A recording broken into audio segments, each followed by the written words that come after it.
లోకి వచ్చేసి మధుని ఫాలో అవుతూ వస్తుందన్నమాట. మధు వాళ్ళ ఇంటికి వెళ్తుంది.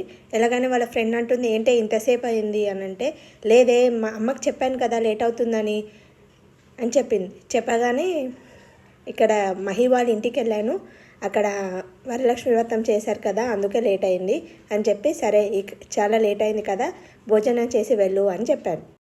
వాళ్ళ తమ్ముడు వచ్చేసి, ఇలా వరలక్ష్మి వ్రతంకి వెళ్తే పెళ్ళి తొందరగా అవుతుందంట అక్క అని అంటే, నా పెళ్ళికి ఎందుకురా తొందర నీకు అని అంటే, లేదు నీ పెళ్ళి అయితే నాకు స్కూల్కి ఎగ్గొట్టొచ్చు, అలాగే మంచి మంచి భోజనం చేయొచ్చు అని వాళ్ళ తమ్ముడు అంటాడు. మధు పూర్తి చేయని అని వాళ్ళ నాన్న అంటాడు. ఫస్ట్ ఎంటెక్ అయితే పూర్తి చేయని, ఆ తర్వాత చూద్దాంలే అని వాళ్ళ నాన్న అంటాడు. వాళ్ళ ఫ్రెండ్ అంటుంది, ఎంటెక్ అయ్యే లోపల మీరు చూసేది అవసరం లేదేమో బాబాయ్, తనే చూసుకుంటుందేమో అని వాళ్ళ ఫ్రెండ్ అంటుంది. అంత సీన్లో లేదమ్మా అని తను అంటుంది వాళ్ళ ఫ్రెండ్. అనగానే వాళ్ళ ఫ్రెండ్ అంటుంది, మ్యాడీ సీన్లోకి వస్తాడేమో అంటే వాళ్ళ మధు వచ్చేసి తనను కొట్టడానికి వెళ్తుంది. మధు తన ఫ్రెండ్ ఆడుకుంటుంటే బయటికి వచ్చేస్తారు. లోయి వచ్చేసి మధు ఇంటి ముందర నించుంటుంది. నించోగానే మధు వెళ్ళి, ఏంటి లోయి మా ఇంటి ముందర ఉన్నావు అని అడుగుతుంది. పక్కన నా ఫ్రెండ్ ఉందని వచ్చాను, ఇక్కడ నువ్వు ఆడుకుంటున్నావని నేను చూసి ఇక్కడ ఆగాను. ఏంటి మధు, ఇంటి బయటనే నిలబెట్టి మాట్లాడతావా, లోపలికి పెదవా అని లోకి అంటుంది. మధు వచ్చేసి, సరే పద లోపలికి పద అని లోపలికి తీసుకెళ్తుంది. మధు వచ్చేసి, మా నాన్నగారు లోయి అని మా క్లాస్మేట్ నాన్న, బాగున్నావా అమ్మ అని వాళ్ళ నాన్న అడుగుతాడు. బాగున్నాను అంకుల్ అని లోయి చెప్తుంది.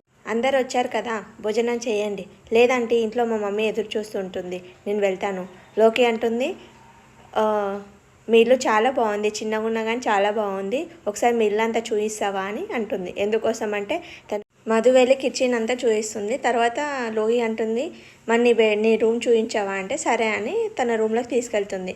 తీసుకువెళ్ళగానే చిన్ని ఫోటో చూసి షాక్ అవుతుంది తను. మధు లోహిని చూసి, ఏంటి అలా చూస్తుంది అని అనుకుంటుంది. అనగానే వెళ్ళి, ఏంటి లోహి అలా చూస్తున్నావు, ఏం లేదు అని తన. ఆ ఫోటో ఎవరిది అంటే, నాదే, నేను చిన్నప్పటిది అని చెప్తుంది. అంటే అప్పటికి ఇప్పటికి పోలిక లేదు కదా అని అంటుంది. వాళ్ళ తమ్ముడు వచ్చేసి ఫోటో పక్కల వాళ్ళ అక్కని నించోపెట్టి, అప్పుడు బాగుందా ఇప్పుడు బాగుందా మా అక్క అని లోకికి అడుగుతాడు వాడు. మా అక్క ఎప్పుడు అందంగానే ఉంటుంది, సరే వెళ్దాం, టీ తీసుకోండమ్మా. లేదంటే నేను తాగను, మళ్ళీ నేను తాగను. సరే మంచి అలవాటు అలా ఉండడం, తాగకుండా ఉండడం. ఏంటమ్మా మధువంక అలా చూస్తున్నావు అంటే, మధుకి చెంటికి ఇంత ఏజ్ గ్యాప్ ఉందంటి అని ఆలోచిస్తున్నా. మధు పుట్టగానే పిల్లలు చాలా అనుకుని ఉండొచ్చు, తర్వాత అబ్బాయి కోసం చెంటిని ట్రై చేసి ఉండొచ్చు. అది పెద్ద కథలే అమ్మా, ఇప్పుడు చెప్పలేను. లోయి అంటే నిన్ను వెతుకుంటూ మీ ఇంటికి వచ్చింది అని మధు వాళ్ళ ఫ్రెండ్ అంటుంది. మధు అంటుంది, ఏ కారణం లేకుండా తను అసలు రాదు, ఎందుకు వచ్చిందో కనుక్కోవాలి అని తను అంటుంది. వాళ్ళ మమ్మీ అప్పుడే తినడానికి రండి అని పిలుస్తుంది. అది మళ్ళీ నా లైఫ్లోకి ఎందుకు వచ్చింది అని లోయి మధుని అంటుంది. అనగానే వాళ్ళ ఫ్రెండ్ చాయ్ తీసుకొని వస్తే చాయ్ ఇస్తుంటే తను చాయ్ని పడేస్తుంది.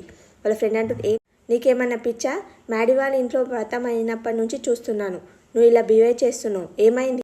నాకు తెలిసి మధు వల్ల నువ్వు సస్పెండ్ అయినందుకు దానికి చాలా డిస్టర్బ్ అయినట్టున్నావు, దాని గురించి ఎక్కువ ఆలోచించకు, టైం చూసి దెబ్బ కొడతాం. తను మధు కాదు చిన్ని అని గట్టిగా అరుస్తుంది. చిన్ని ఎవరే, 10 ఏళ్ల క్రితం మొదలైన శని మళ్ళీ ఇప్పుడు తయారైంది.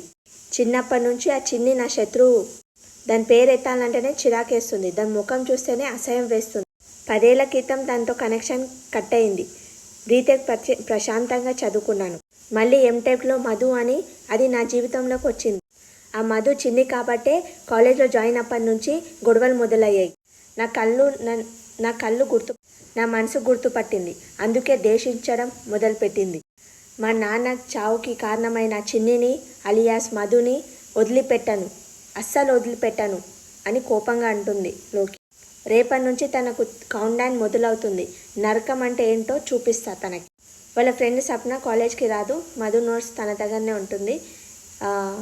నోట్స్ ఇవ్వలేను కదా ఏమన్నా అనుకుంటావా అంటే, ఏం కాదులే ఉండని అంటే, సరే ఈవినింగ్ వచ్చినాక ఇస్తానులే అని ఉంటుంది. మధు ఆటోలో వెళ్ళిపోతుంది. మధు ఆటో సడన్గా ఆగిపోతుంది. ఏమైందన్నా అంటే, రిపేరింగ్కి వచ్చిందమ్మా అంటే, ఇక్కడ ఆటో స్టాండ్ ఏదైనా ఉందా అంటే, లేదమ్మా అట్లా నడుచుకుంటూ వెళ్ళాలని ఆటో దిగి తను నడుచుకుంటూ వెళ్తుంది. మధు అనుకుంటుంది, ఇలా నడుచుకుంటూ వెళ్తే ఈవినింగ్ అయిపోతుంది, నేను కాలేజ్కి వెళ్ళేసరికి మ్యాడీ వస్తే బాగుండే, లిఫ్ట్ ఇస్తుండే కదా అని ఇట్లా మనసులో అనుకుంటుంది. అప్పుడే మ్యాడీ వచ్చేసి వస్తాడు. మరి అనుకుంటుంది ఇలా మనసులో అనగానే ఇట్లా ప్రత్యక్షమయ్యాడేంటి, ఏంటి ఇక్కడ ఉన్నావు, ఏం లేదు ఆటో ట్రబుల్ ఇచ్చింది అలా అని. నువ్వు ఆటోలో రావడం ఏంటి, నువ్వు స్కూటీ మీద వస్తావు కదా నీ ఫ్రెండ్తో. అవును ఈరోజు నా ఫ్రెండ్ రావట్లేదు అట్లా అని ఆటోలో వస్తున్నా. అవునా మై అంటాడు, అలా చెట్టు కింద నిలబడతాం పదా, ఆటో రాగానే నేను ఎక్కిస్తానంటే, అలా ఆటో రావడం ఎక్కించడం ఏంట్రా బాబు, నువ్వే లిఫ్ట్ ఇవ్వచ్చు కదా అని మధు అనుకుంటుంది. ఏంటి అలా చూస్తున్నావు, ఏం లేదు ఆటో కోసం చూసి చూసి అలా అలవాటు అయిపోయిందిలే. ఇలా ఆటో గురించి వెయిట్ చేసే బదులు నీ బైక్లో లిఫ్ట్ ఇవ్వచ్చు కదా. సారీ నేను ఇంతవరకు ఏ అమ్మాయికి లిఫ్ట్ ఇవ్వలేదు. నోవే ఎంతసేపు అయినా పర్లేదు, నేను వెయిట్ చేసి నీకు ఆటో ఎక్కిస్తాను అని మహి అంటాడు. లేదు చాలాసేపటి నుంచి నేను చూస్తున్నాను ఒక ఆటో రాలేదు అని మధు అంటుంది. సరే నేను ముందుకెళ్ళి ఆటో స్టాండ్ దగ్గరికి వెళ్ళి ఆటో ఉంటే నేను పంపిస్తాను.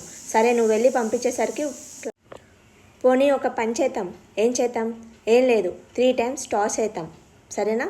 2 times ఎగ్స్ పడితే నువ్వు నీ బైక్ మీద ఎక్కించుకో. 2 times టాస్ పడితే నన్ను నీ బైక్ మీద ఎక్కించుకోవద్దు ఓకేనా. హెడ్స్ పడడం టేల్స్ పడడం మన చేతిలో ఉండదు కదా, అంతా దేవుడే నిర్ణయిస్తాడు కదా, అందుకని అంటున్నాను. సరే నీకు దేవుడు అంటే నమ్మకం ఉంది కాబట్టి దేవుడు ఏం డిసైడ్ చేస్తాడో చూద్దాం, దాన్నే ఫాలో అవుదాం ఓకేనా. మధు టాస్ వేస్తుంది, వేయగానే ఫస్ట్ టేల్స్ పడుతుంది అనమాట. అప్పుడు మహి హ్యాపీ ఫీల్ అవుతాడు. ఇప్పుడు ఆ దేవుడు ఏం డిసైడ్ చేస్తాడో చూద్దాం. దేవుడా ప్లీజ్ హెడ్స్ పడాలి అని తను మొక్కుతుంది. హెడ్స్ పడుతుంది. దేవుడే డిసైడ్ చేసిండు, పద వెళ్దాం కాలేజ్కి టైం అవుతుందని తను మహికి చెప్పి వాళ్ళిద్దరు వెళ్తారు కాలేజ్కి. వెయిట్ మధు, బ్యాగ్ మన ఇద్దరి మధ్యలో బ్యాగ్ పెడతాం. బ్యాగే పెట్టాలన్నా గోడ కట్టియాలన్నా. లేదు మధు, ఎవరన్నా ఏమన్నా అనుకుంటే బాగుండదు కదా, నేను 3 feet డిస్టెన్స్ మెయింటైన్ చేస్తాను కదా, అలానే ఎవరో ఏమనుకుంటారని మన ఫ్రెండ్షిప్ని తప్పుగా అనుకుంటామా. మనం ఏంటో అలా హ్యాపీగా మధు ఇంకా మహి హ్యాపీగా బైక్ ఎక్కి వస్తుంటారు కాలేజ్కి. తర్వాత కాలేజ్లో లోయి వచ్చేసి చాలా కోపంగా ఉంటుంది. ఏంటి అలా అంత కోపంగా ఉన్నావు అని అంటే, నీ ఎనిమి కోసం అంటే అవును అని అంటుంది. ఏదైనా ప్లాన్ చేసి డైరెక్ట్గా చూపిద్దాం. ఏంటే అది, మ్యాడీ బైక్ పైన వస్తుంది, శ్రేయకు ఫోటో తీసి పంపిద్దాం. లోయి ఏంటి ఫోటో పంపించావు, ఫోటో కాదు లైవ్లో చూడు, నీ లవర్స్ లాగా ఎలా వస్తున్నారో చూడు. మీ బావ నిన్నే ఎక్కించుకోలేడు, తనని ఎలా ఎక్కించుకున్నాడు చూడు. ఏంటి మ్యాడీ ఇది, 3 feet డిస్టెన్స్ మెయింటైన్ చేసేవాడివి ఇలా అమ్మాయిని బైక్ మీద ఎక్కించుకొని వచ్చావు ఏంటి. సిచ్యువేషన్ డిమాండ్ చేసింది బ్రో. ఏంటో ఆ సిచ్యువేషన్ అని శ్రేయ అంటుంది. నా ఆటో ట్రబుల్ ఇచ్చింది, అందుకే లిఫ్ట్ అడిగింది, అందుకనే ఇచ్చాను. ప్రిన్సిపాల్స్ అని ఈజీగా పక్కన పెట్టేసి తనని ఎక్కించుకొని వచ్చావా. తను ఏమంతా ఈజీగా ప్రిన్సిపాల్స్ ఏం పక్కన పెట్టలేడు అని మధు అంటే, డిసిజన్ అంతా దేవుని పైన వదిలేసి తోసేసాము, దేవుడే డిసైడ్ చేశారు. Anyway thank you Maddy. Thank you so much, it's okay Madhu. Hi juniors, మేము సీనియర్స్ అని ఫ్రెషర్స్ పార్టీ అరేంజ్ చేశాం, దానికోసం అందరూ గ్యాదర్ అవ్వాలి ఆడిటోరియంలో సరేనా అని సీనియర్ చెప్పేసి వెళ్ళిపోతాడు. వెళ్దామా, నేనేంటో నా పొజిషన్ ఏంటో తెలిసి గిట్ట బాలరాజు నాకు వార్నింగ్ ఇచ్చాడంటే ధైర్యం ఎలా వచ్చింది. వానికి ఎంత ధైర్యం ఉన్నా మనకున్న పవర్ లేదు కదా బావా. ఈజీగా పట్టుకొని వాని పిల్లలందరికీ పంపిస్తాం సార్ అని పోలీస్ ఆయన వస్తాడు. వచ్చగానే మీరు ఒక పని చేయాలి. చెప్పండి మేడం అంటే, బాలరాజు అనే ఒక ఖైదీకి మాకు కొన్ని ఇష్యూస్ ఉన్నాయి, వాడు జైలు నుంచి వచ్చాడు, వాడు మాకు కొంచెం ఇబ్బంది పెడుతున్నాడు, ఎక్కడున్నాడో తెలుసుకొని నాకు ఇన్ఫామ్ చేయండి. ఓకే మేడం అని పోలీస్ ఆయన